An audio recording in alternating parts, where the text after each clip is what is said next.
She didn't warn me. That's the part I keep coming back to. Not what she did, not who she brought, but the fact that she didn't think she needed to warn me first. My sister's wedding was the kind of day our whole family had been building toward for 2 years. Venue booked 14 months out, dress fittings, seating charts, a rehearsal dinner that ran 3 hours longer than planned. My sister Maya had put everything into that day, and I was the best man. I had a speech, I had a role, I had a responsibility to keep things smooth. My wife, Kara, arrived 20 minutes after the ceremony ended. She said she got caught in traffic. She kissed my cheek, straightened my tie, and smiled like everything was normal. Then she turned and waved someone over. He was tall, well-dressed, relaxed in the way that people only look when they feel like they belong somewhere. He walked toward us with his hands in his pockets, and a smile that didn't carry any of the social caution a stranger would show at someone else's family event. "This is Daniel," Kara said. "You remember I mentioned him, from work." I did not remember her mentioning him, not once, not by name. I shook his hand. I smiled. I said something like, "Good to meet you," because I was standing in front of my sister's wedding party, and that was the only acceptable thing to say in that moment. But Daniel didn't hover at the edge of the room the way a +1 who barely knows anyone tends to do. He followed Kara to the family table. Not the general guest area, not the work colleague section, the family table, the one with my parents, my aunt, Maya's new in-laws. He sat down like he'd been assigned that seat. Kara pulled out her chair beside him, unfolded her napkin, and started introducing him to my mother. I stood there for 3 full seconds before my brother-in-law touched my arm and asked if I was ready for the toast. I said yes. I walked to the front of the room. I gave the speech I had memorized. I made people laugh in the right places. I raised a glass at the right moment. And the entire time, in my peripheral vision, I could see Daniel leaning toward my wife and saying something that made her cover her mouth to stop from laughing too loud. I didn't confront her that night. I didn't make a scene. I protected my sister's day the way I was supposed to. But something shifted in me during that toast. Something quiet and irreversible. Because a man who is just a friend from work doesn't walk into your family's most important day and sit at the table like he's already been counted. And a wife who respects her husband doesn't let him. Kara and I met 11 years before that wedding. We were 24. She was finishing a graduate program in marketing. I was 2 years into a project management job that paid just enough to feel like progress. We met at a mutual friend's birthday dinner, argued about whether a certain movie was genius or pretentious, and exchanged numbers before the check came. We dated for 3 years before I proposed, married the year after that. By the time we were standing in that wedding reception, watching my sister dance with her new husband, Kara and I had been married for 7 years. 7 years is long enough to know someone's patterns, the way she stacked dishes when she was stressed, the specific silence she used when she didn't want to talk but didn't want to say so, the laugh she performed for people she didn't actually find funny. I knew the difference between all of it. That's what made the slow drift so hard to name, because it didn't arrive as a single event. It arrived the way cold does in a house with a bad window. You don't notice it until you've already been uncomfortable for an hour. The first thing I noticed was the schedule. Kara had always been someone who protected her evenings. She'd said that early in our relationship, that work could have her days, but not her nights. Then, somewhere around year 5, the evenings started going too. Late meetings, project deadlines, team dinners I was mentioned at but never invited to. I told myself it was career pressure. She'd been passed over for a promotion and was rebuilding. I told myself the distance was temporary, that she was in her head about work, and that once things settled, she'd come back to us. She didn't. By year 6, we were polite roommates who occasionally remembered to be a couple. We'd have a good weekend, and I'd think we'd turned a corner. Then Monday would arrive, and she'd disappear back into a version of herself I didn't fully recognize. I brought it up twice. Both times she said I was making it bigger than it was. Both times I'd let her convince me. I should have trusted the discomfort earlier. I didn't, and that choice cost me more than I want to calculate. The first time I heard Daniel's name, it was casual enough that I almost didn't register it. Kara came home from work one evening, dropped her bag by the door, and said something like, "Daniel from the creative team suggested this restaurant for our anniversary. Apparently it's really good." That was it. No context, no explanation of who Daniel was or how his opinion had entered our anniversary planning. I didn't ask. I should have. Instead, I looked up the restaurant, made a reservation, and moved on. That was 8 months before the wedding. Over the next few weeks, his name appeared in the small gaps of conversation, the way background noise does, present enough to register, not loud enough to question. Daniel thought the new office layout was inefficient. Daniel had recommended a podcast she was now obsessed with. Daniel was apparently very good at his job, and her team was lucky to have him. Each mention on its own was nothing. Together, they started forming a shape I didn't want to look at directly. Then the schedule shifted again. The late evenings I'd written off as work pressure started attaching themselves to specific days, Tuesdays and Thursdays, almost without exception. I noticed because I'd started cooking dinner on those nights, and the food kept going cold before she got home. I never said anything. I just started cooking less. Around month 3 of this pattern, I picked up her phone to check the time. My own was charging across the room, and the screen lit up with a message preview before I could look away. I didn't read it fully. I saw 2 words and a name. The 2 words were last night. The name was Daniel. I set the phone face down and went to bed. I didn't sleep. I ran the previous months back through my head like footage I'd been too distracted to review the first time. The pattern was there. It had always been there. I just hadn't wanted to pay the cost of seeing it clearly. I made a decision that night. I wasn't going to react. I wasn't going to confront her on incomplete information and give her the chance to reframe it. I was going to watch and wait and know exactly what I was dealing with before I moved. That decision was the first moment I stopped shrinking. It was also the moment the marriage effectively ended, even if the paperwork was still 2 months away. The wedding ceremony itself was perfect. Maya cried during her vows. Her husband, Marcus, forgot one line and laughed at himself, and the whole room laughed with him.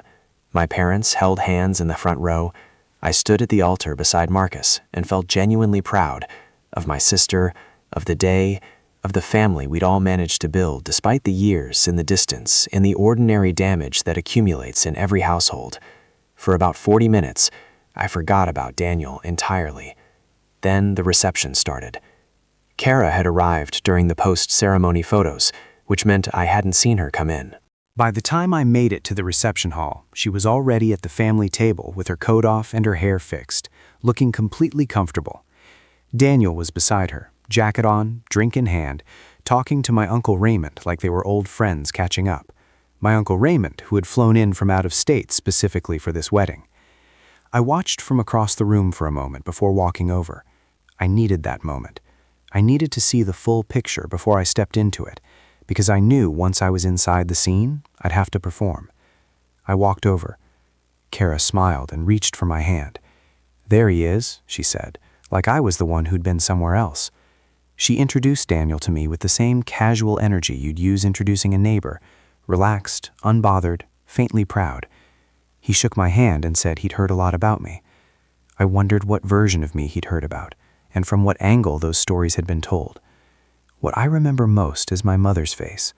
She was sitting 2 seats down, watching the introduction happen. My mother is not a dramatic woman. She doesn't telegraph her feelings.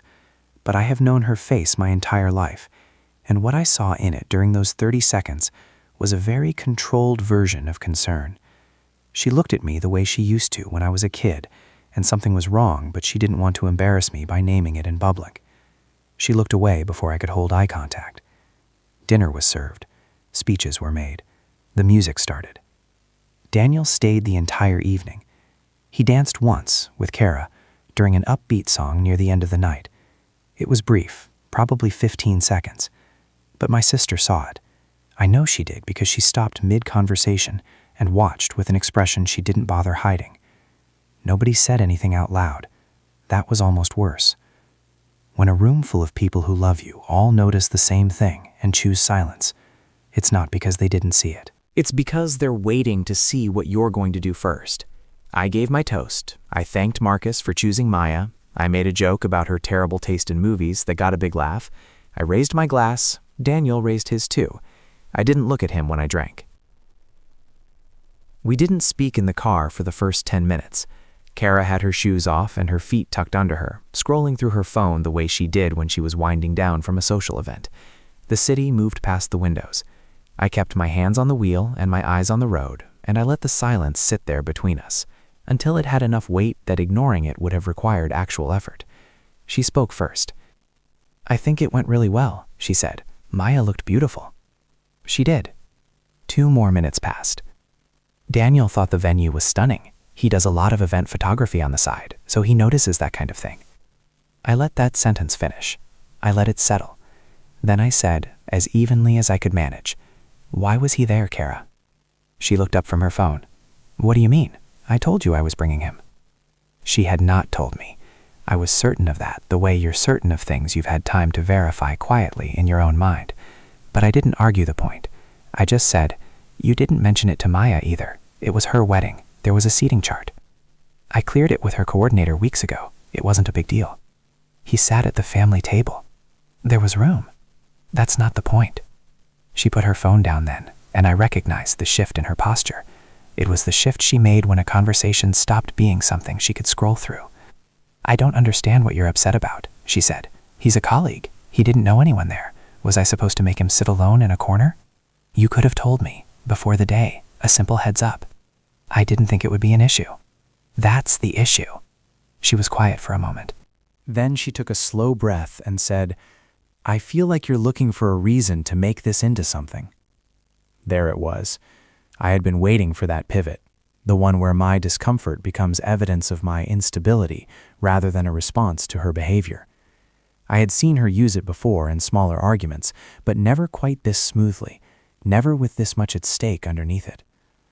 "I'm not making it into something," I said. "I'm telling you how it landed. It landed fine for everyone else. My sister didn't think so." That one landed. I saw it in the half-second pause before she responded. Maya had a perfect day. Nothing was ruined. "I'm not saying it was ruined. I'm saying you made a choice that affected other people without checking with anyone first, including me." She turned toward the window. "You've been weird all night," she said quietly. I noticed. I didn't answer that. There was nothing useful I could say that wouldn't escalate into a fight I wasn't ready to finish yet. So I drove. I kept my voice and my hands steady. I pulled into our driveway, cut the engine, and sat for a moment before getting out. She went inside ahead of me. I stood in the driveway for a while, in the dark, thinking about the way she'd said, "I didn't think it would be an issue." Not, "I'm sorry you felt that way." Not, "I should have told you." Just a quiet, confident assumption that her judgment was the only one that counted. That told me more than the whole evening had. I didn't change my behavior the following week. That was deliberate. I went to work, I came home, I made dinner twice. I asked about her day and listened to the answers. I gave her no reason to think anything had shifted inside me, because the moment she sensed that shift, she would adjust, and I needed her to stay exactly where she was. What changed was my attention. I started noticing things I had been too comfortable to track before. Small things. The kind of details that feel insignificant until you line them up in order. Her phone went everywhere with her now. That wasn't new exactly, but the grip had changed. Before, she'd leave it on the counter while she showered, on the coffee table while we watched television. Now it moved with her from room to room, like an extension of her hand. She angled the screen away without appearing to think about it. The motion was automatic, which told me it had been practiced. Tuesday came. She texted at 4:30 to say the team was doing a working dinner and she'd be late. I said fine. I noted the time she left and the time she came home. I didn't check her car or her phone. I just noted the hours. 3 hours and 40 minutes. Thursday she came home on time, which surprised me, but she was quieter than usual, distracted in the specific way that comes from managing something internally rather than actually being tired. She went to bed early, and I sat in the kitchen and thought about patterns. The following Tuesday, I found the receipt. It wasn't hidden. It was in the small zippered pocket of her work bag, which she'd left open on the kitchen chair. I wasn't searching.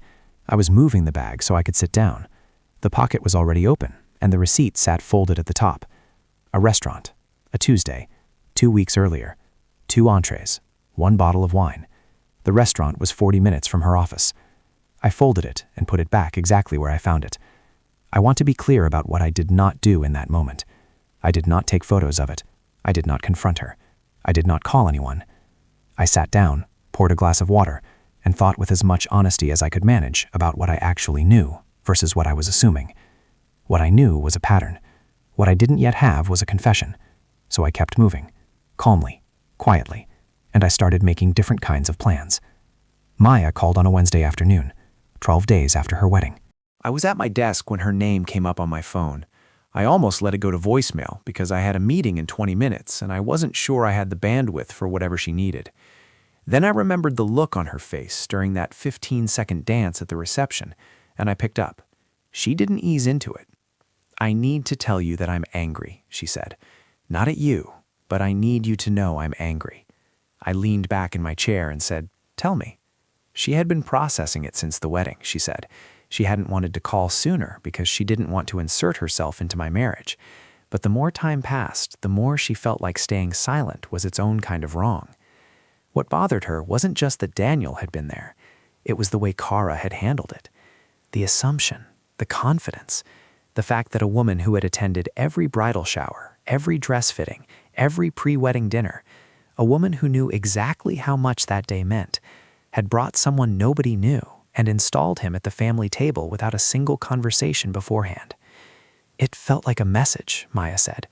"I don't know who the message was for, but it felt like one." I didn't say much. I asked her what Marcus thought.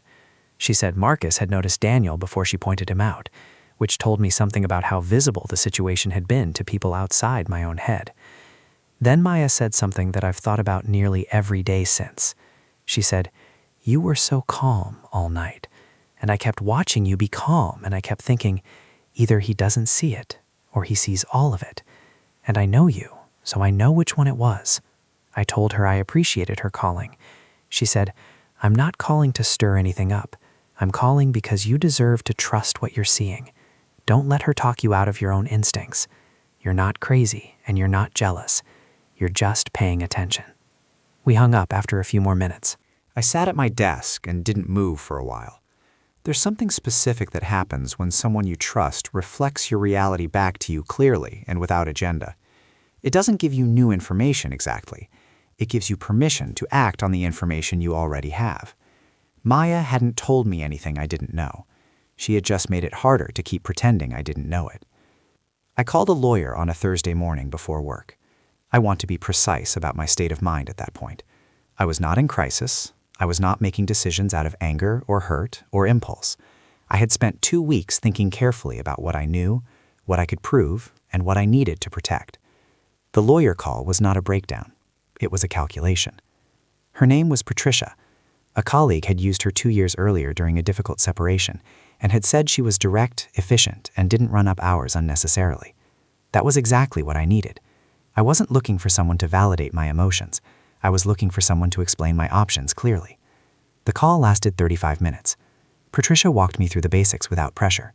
What a separation would look like given our asset structure, the house, which we own jointly, the accounts, which were partially combined, what documentation would matter and what wouldn't. She didn't tell me what to do. She told me what each path would cost and what each path would require. I thanked her and told her I'd be in touch. That afternoon, I drove to an apartment complex 12 minutes from my office. I had found the listing 4 days earlier and had scheduled the viewing without telling anyone. It was a 1-bedroom on the 3rd floor. Clean, functional, enough light. The kitchen was smaller than I was used to, but everything worked and the building was quiet. The leasing agent walked me through it in about 15 minutes. I asked 3 questions. I asked about the lease term, the deposit, and whether early move-in was possible. She said yes to all 3. I signed the lease that evening at the complex office. 12 months. Move-in available within 2 weeks. I wrote the deposit check and folded my copy of the lease into the inside pocket of my jacket. I drove home and made dinner. Kara came home at her normal time that night, which was unusual for a Thursday. She seemed lighter than she had in weeks, relaxed in a way that under different circumstances I might have taken as a good sign for us. We ate together. She told me about a project at work. I listened and asked follow-up questions and acted like a man who had not just signed a lease on a separate apartment 4 hours earlier. I was not ready to show my hand, but I was done waiting to have one. I left the lease on the kitchen counter on a Saturday morning. Not hidden, not staged dramatically, just placed flat on the counter beside the coffee maker, the way you'd leave a bill you needed to deal with later. I had folded it open to the first page, so the address and my signature were visible without any effort. Then I went to take a shower. I want to explain why I did it that way. I had thought about this moment for days. I could have sat her down and had a formal conversation. I could have handed it to her directly and watched her face. But something in me needed her to find it on her own terms, in her own time, without me standing there managing her reaction. I needed to see what she did when she thought she had a private moment to process it. I took a long shower. When I came out, she was standing in the kitchen, holding the lease with both hands. She was still in her pajamas. Her coffee was on the counter untouched. She had clearly been standing there for several minutes, because she was very still in the way people get when their mind is moving faster than their body can keep up with. She looked up when I walked in. "What is this?" "A lease." "I can see that. Why do you have it?" "Because I signed it." She set it down slowly. "When?" "2 weeks ago." The color in her face shifted. Not dramatically. She wasn't someone who performed emotion loudly. But I saw it. The specific rearrangement that happens when someone realizes the timeline they thought they were operating in is not the real one. "You've had this for 2 weeks and didn't tell me?" "You've had Daniel for longer than that and didn't tell me." The room went very quiet. She pulled out a chair and sat down. I poured myself coffee and leaned against the opposite counter and waited. I had decided before this moment that I was not going to fill the silence for her. Whatever happened next was going to come from her.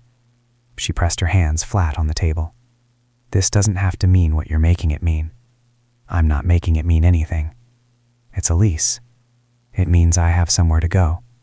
You're not being fair. I've been very fair. For a long time."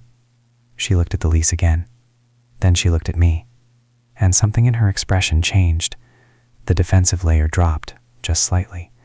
And underneath it was something that looked almost like relief. Like she had been carrying something heavy and was exhausted from the weight of it. "I don't want to lose you," she said. "I know. Then why?" "Because wanting to keep something and being willing to protect it are two different things. And for a long time, only one of us has been doing both." She didn't answer that. She picked up her coffee, realized it was cold, and set it back down. And then she started talking. She didn't confess immediately. She started in the place most people start when they've been caught holding something they were hoping to keep. She tried to control how much came out. She said it was complicated. She said she hadn't meant for it to become what it became. She said Daniel had come into her life at a point when she was feeling invisible and overwhelmed, and he had simply paid attention. I let her talk. I didn't interrupt. I didn't ask clarifying questions designed to trip her up. I just sat with my coffee and listened, because I had learned over the previous weeks that silence pulls more truth out of people than confrontation does. She said it had started as friendship, lunches, then longer lunches, then conversations that went places she hadn't expected. She said she had told herself for months that it wasn't anything real, that she was just enjoying the attention, that she would pull back before it crossed a line. Then I asked her when it crossed the line. She looked at the table. 4 months ago, she said. 4 months, while I had been cooking dinner on Tuesday nights and watching the food go cold and telling myself it was work pressure, while I had been giving her the benefit of every doubt I had available. I didn't raise my voice. I remember being aware of how steady my hands were around the coffee mug and thinking that the steadiness wasn't strength exactly. It was more like the specific numbness that arrives when something you feared has finally been confirmed and your body has nothing left to brace against. I asked one more question. I asked if she had ever intended to tell me. She didn't answer right away. When she did, she said she didn't know. And I believed her, which was somehow worse than if she had lied, because it meant she had been living inside the uncertainty of it, not planning to leave, not planning to stay honest, just moving day to day and hoping the situation would resolve itself without her having to make a hard choice. She had been waiting for the problem to solve itself, and I had been the problem she was waiting on. I finished my coffee. I stood up. I picked up my keys from the hook by the door, the hook I had installed myself 3 years ago because she kept losing her keys and I thought it would help. She said my name. I stopped, but I didn't turn around. "I'm sorry," she said. "I know that's not enough."